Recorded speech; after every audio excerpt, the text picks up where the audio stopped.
Hi, I'm Grace Colton. This year's General Assembly was my third. I found myself really impressed with the message given by top Unitarian Universalist Association leadership, that is the president, the board of directors, and the co-moderators. They are embracing the work of moving toward being an anti-racist, anti-oppressive, multicultural organization. There's 6 or 7 active initiatives that have been begun during the past year, and more are coming. The UUA is modeling what eShore could do. They are developing ways to support lay leaders, handle conflict, review the association's bylaws, and also review the faith's principles and sources. In fact, the Article 2 Commission is the body that is reviewing our principles and sources, so I expect we'll hear more from them in the coming year. All that work is being done through an anti-racist, anti-oppressive, multicultural lens. Like the UUA, eShore is also considering ways to handle conflict and will be reviewing our bylaws. eShore's religious educators have been actively working with our children on becoming anti-racist. We adopted the 8th principle. And what other ways could we walk our talk? What could you do to put eShore on the anti-racist, anti-oppressive, multicultural path? I do have a tip. If you are looking for ideas, check out the UUA's blueprint document for becoming more anti-racist, anti-oppressive, multicultural. That is the Widening the Circle of Concern report. You can go to uua.org and type in COIC, and the search results should lead you to the report.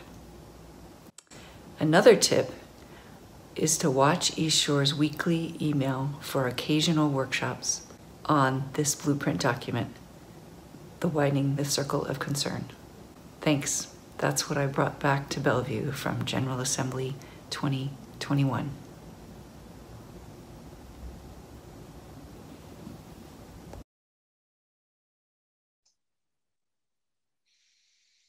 Hi, my name is Martin Cox. I use he, his pronouns.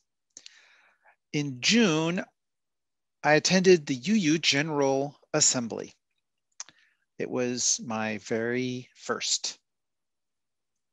I was struck by the fact that it was work.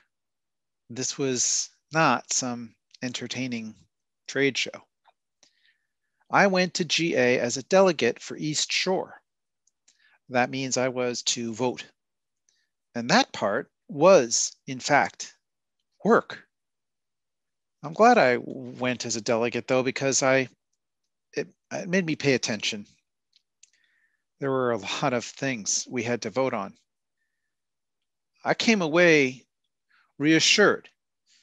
The democratic process is real at GA. We Unitarians live by our principles.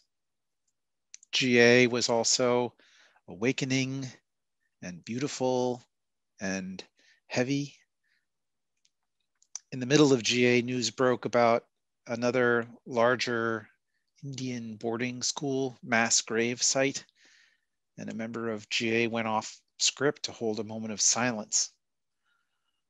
Also off script, a recognition of the sentencing of Derek Chauvin, an event that we were very aware would bring some strong emotional reactions. I learned so much. Did you know there's a thing called the Commission on Immediate Witness? Neither did I. Did you know there's a Journey Toward Wholeness Transformation Committee? They've made great accomplishments. I even learned a new vocabulary word, intersectionality. Still working on what that means. If I can, I'll go back to GA next year. If you can, you should too. On Saturday night for the Ware lecture, Susan Frederick Gray interviewed a fellow by the name of Desmond Meade, who has a book out called Let My People Vote. he had a couple of things that were nuggets that I thought I'd bring back to you. One of the things was he said, our work is the work of patience.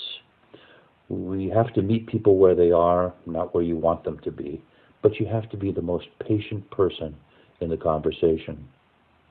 The second thing I wanted to talk about was he said that people get caught up fighting against something rather than for something. He said it's when you're fighting for something, the energy is different. It's more. There's light in creation. He was a very moving speaker. I really recommend you listen to what he had to say. He had great stuff. And thank you for listening.